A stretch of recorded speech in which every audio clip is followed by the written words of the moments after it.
नमस्कार साथियों, कैसे हो आप सभी। मैं रश्मि आपका स्वागत करती हूं आपके अपने परिवार RW सिविल सर्विसेज में। दोस्तों, मैं आशा करती हूं आप सभी सुपर स्वस्थ होंगे। मुद्दा आजकल में आज हम देखेंगे TCS में जो छटनी चल रही है, यानी ले ऑफ चल रहा है एम्प्लॉयज़ का। तो दोस्तों, मतलब ये न्यूज़ है कि 2% जो लोगों को TCS हटाने वाली है और इससे जो है काफ़ी जो एम्प्लॉयज़ हैं वो प्रभावित होने वाले हैं।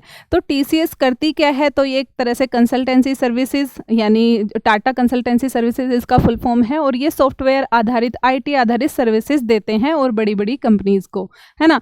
तो ऐसी ही एक कंपनी इन्फोसिस है, और अभी सुनने में ये आ रहा है कि एक तरफ TCS जो है वो छटनी कर रही है, लेकिन इन्फोसिस जो है वो नौकरियां दे रही है ना। तो दोस्तों, इसमें जो है ये देखने को मिलेगा कि भाई रीज़न क्या है, और जो TCS ऐसा क्यों कर रही है, क्या ज़रूरत पड़ गई कि भाई लोगों को हटाना पड़ रहा है, जबकि IT सेक्टर तो बूम कर रहा था, है ना। तो दोस्तों, इसको देखते हुए हमें ये देखना होगा कि भाई TCS ने जो 2% लोगों को हटाने का जो एक तरह से फैसला लिया है, उसके पीछे क्या है कि भाई जो मतलब कि उन्हें लगता है भाई जॉब का जो है एक जो रीस्ट्रक्चरिंग करने की ज़रूरत है, रीस्किल करने की ज़रूरत है, और जो है ऑटोमेशन की ज़रूरत है। और उन्होंने जो ट्रेनिंग दी, तो कुछ लोग हैं जो ट्रेनिंग नहीं ले पा रहे, तो उनको हटाने की ज़रूरत है ना। तो उनको ये लगा, और उसके बीच में दोस्तों ये देखने को मिलेगा कि भाई किन को ज़्यादा फोकस किन पे किया जाएगा हटाने पे, जो स्किल जो है ज़्यादा नहीं ले पा रहे, जिन्होंने अपने आप को अपडेट नहीं किया है ना। तो सीनियर स्तर के कुछ कर्मचारी हैं, या फिर मिड लेवल के भी कर्मचारी हैं, जिनको एक तरह से हटाया जा रहा है। अब दोस्तों, जैसे कि देखने को मिलता है भी आर्टिफिशियल इंटेलिजेंस का जब यूज़ होता है, तो साथ में क्या है कि वर्क एफिशिएंसी बढ़ जाती है। एक ही इंसान 10-10 लोगों का काम कर लेता है, और बहुत इजीली कर लेता है AI का यूज़ करके। तो दोस्तों जो है ये देखने को मिलेगा कि भाई फिर 10 लोगों को क्यों रखेंगे अगर एक ही काम कर लेगा, है ना। क्योंकि वो अपने आप को अप स्किल करते जा रहे हैं, साथ में अपग्रेड कर रहे हैं। तो जो लोग एक मतलब कोई परंपरागत जिन्होंने कोर्स किया और उसी के बदले में वो कर रहे हैं काम, और वो सोच रहे हैं कि भाई आगे अपडेट की ज़रूरत ही नहीं है। क्योंकि दोस्तों ज़्यादातर वर्क कल्चर इस तरह का होता है, ज़्यादातर कंपनीज़ में हमने ये देखा है कि टाइम नहीं मिल पाता जो वो खुद को अपग्रेड करें। बहुत ही कम लोग हैं जो साथ में कोई अलग कोर्स कर रहे होते हैं या खुद को अपडेट कर रहे होते हैं। कई बार तो कंपनियाँ ही ऐसी ट्रेनिंग प्रोवाइड करती रहती हैं बीच बीच में अपडेट करने के लिए, क्योंकि उससे क्या है एफिशिएंसी भी बढ़ती है एम्प्लॉयज़ की, और जो है कंपनी का प्रॉफिट भी बढ़ता है। जैसे इन्फोसिस ने कहा है कि भाई जो कोडिंग वाला काम है वो 15% तक उसमें जो है एक तरह से 15% उसकी एफिशिएंसी बढ़ जाएगी AI को यूज़ करके, इसलिए वो स्किल भी दे रहे हैं और इसीलिए वो हायरिंग कर रहे हैं। लेकिन एक तरफ जो है TCS है जहाँ से छटनी हो रही है। तो मतलब ये कंपनी की गलती है या फिर एम्प्लॉयज़ की, तो एक ये देखना होगा कि भाई कंपनी को उन्हें स्किल देनी चाहिए। AI को आप यूज़ कर रहे हो तो आप अपना इस तरह से मतलब नए बाजार देखो, या फिर जो भी है मार्केट बढ़ाओ और प्रॉफिट बढ़ाओ, ऑटोमेशन बढ़ाओ, लेकिन उसके साथ साथ आप अपने लोगों को स्किल करो। लेकिन उनका कहना है कि भाई अब इतने लोगों की ज़रूरत ही नहीं है ना। तो एक तरह से कम कर रहे हैं। तो पहले मॉडल क्या हुआ करता था, एक पिरामिड मॉडल कहा जाता है दोस्तों, जिसमें नीचे लेवल पे जो है हम देखेंगे पिरामिड मॉडल ये क्या होता था। जैसे मैन पावर पर जो पुराना पिरामिड मॉडल था, बड़ा कर्मचारी आधार हुआ करता था, नीचे जो काम करेंगे, है ना। अब उनमें जो है ट्रेनीज को रख लिया जाता था, और उसके बाद जो है उनको ट्रेनिंग दी जाती थी और उनसे काम कराया जाता था, ठीक है। और बीच में जो है वो जैसे बीच में होते थे मैनेजर लेवल के जो एम्प्लॉयज़ हैं वो हुआ करते थे, फिर ऊपर जो है सीनियर मैनेजमेंट, तो ये वाला वो चलता था। लेकिन अभी जो है वो चीज़ें बदल रही हैं, पहले जैसा नहीं रहा। अब क्या होता है, AI संचालित कार्य हो रहा है, छोटा कर्मचारी आधार रख रही हैं कंपनियां, यानी कि कम कर्मचारी हों, लेकिन साथ में उनकी स्किल इतनी रेलिवेंट होनी चाहिए, वो इतने अपडेटेड होने चाहिए और एफिशिएंट होने चाहिए। एफिशिएंट कैसे, AI का यूज़ करके, है ना, तभी तो एफिशिएंट बने हैं। भाई नए नए कोर्सेज कर रहे हैं, AI को सीख रहे हैं, डेटा एनालिटिक्स सीख रहे हैं। तो सारी चीज़ें जब वो सीख रहे हैं और साथ में एक ही व्यक्ति 10-10 लोगों का काम कर ले रहा है, तो हमें ऐसे व्यक्ति चाहिए या फिर हम 10-11 लोगों को रखें।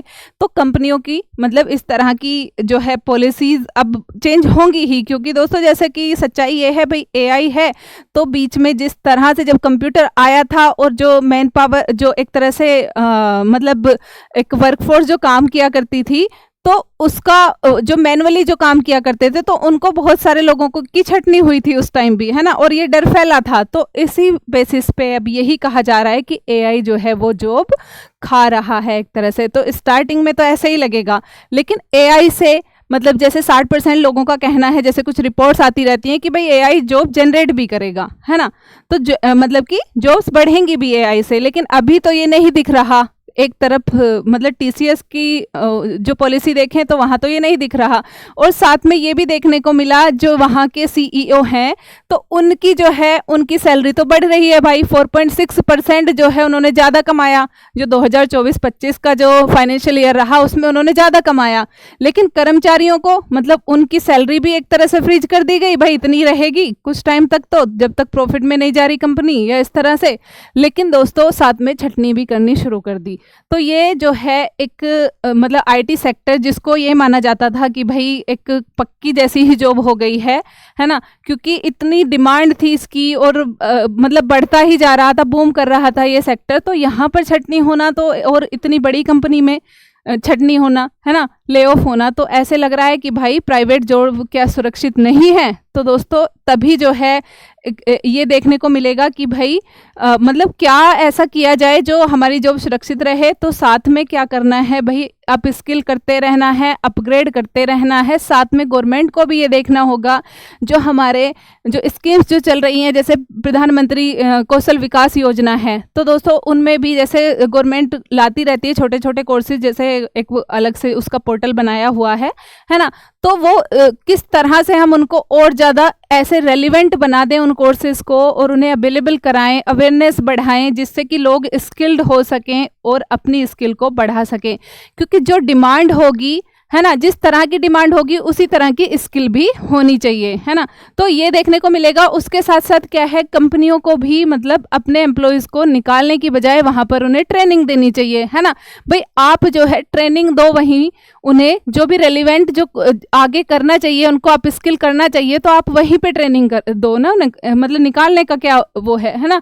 लेकिन यही है कि भाई जब उनको लग रहा है कि ऐसे प्रॉफिट नहीं हो पा रहा या फिर उनका प्रॉफिट वो कर रहा है, तो यही होता है। बाकी ये कल्चर जो है ये इंडिया का नहीं है, ये कल्चर जो है ये एक कह दिया जाता है ना, ये अमेरिकी कल्चर यहाँ पर आ गया है, जो छटनी करना और इस तरह से मतलब क्योंकि जिनकी जॉब जा रही है उनका तो भाई वो किसी के ईएमआई है, किसी के बच्चे पढ़ रहे हैं, और वो किस तरह से मतलब सरवाइव करेंगे अभी, क्योंकि एकदम से तो जॉब नहीं मिल जाती। वैसे तो कंपनी ने बोला है कि भाई हम जो है आउट प्लेसमेंट में हेल्प करेंगे, कंसल्टेंसी सर्विसेज देंगे, साथ में उन्हें जिन एम्प्लॉयज़ को निकाल रहे हैं मतलब उनके लिए इंश्योर करेंगे कि उनकी जॉब लग जाए। तो ये कहा है, साथ में हम मतलब कि उनको कॉम्पनसेशन ये सब चीज़ें देंगे। लेकिन फिर भी मतलब जब एक प्रॉपर जॉब ना हो तो वो कंपनसेशन या वो जो इस तरह की जो हेल्प है वो कहाँ ही मतलब इतना वो करेगी कि भाई एक जॉब सिक्योरिटी अलग चीज़ होती है और जो ये टेम्पररीली जो रिलीफ देना ये अलग होता है ना।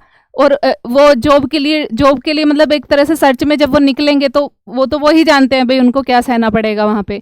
फिर इन्फोसिस जो है वो हायर कर रही है, तो इन्फोसिस में मतलब आर्टिफिशियल इंटेलिजेंस को भी वो जो है यूज़ कर रहे हैं और उनके यहाँ पर जॉब इंक्रीज हो रही हैं। तो ये कैसा मतलब वो विरोधाभासी देखने को मिलता है एक तरह से कि क्यों ऐसे हो रहा है ना। तो दोस्तों इसमें जो है हमें यही देखना होगा कि इस फैसले से क्या हुआ है।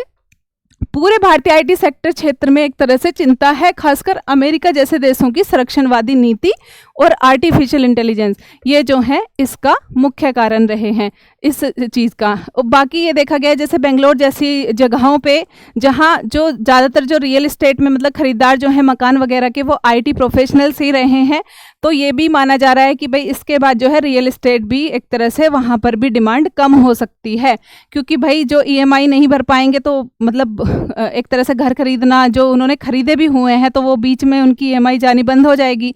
तो इस तरह से उस पर भी एक दबाव जैसा देखने को मिल रहा है। तो दोस्तों बाकी आगे देखने को मिलेगा कि भाई क्या इसमें और कंपनी क्या रिलीफ देती है जिनकी छटनी करने जा रही है, या फिर इसको रोकती है या क्या करती है। तो देखने को मिलेगा, आगे जुड़े रहिए मुद्दा आजकल से। नमस्ते दोस्तों।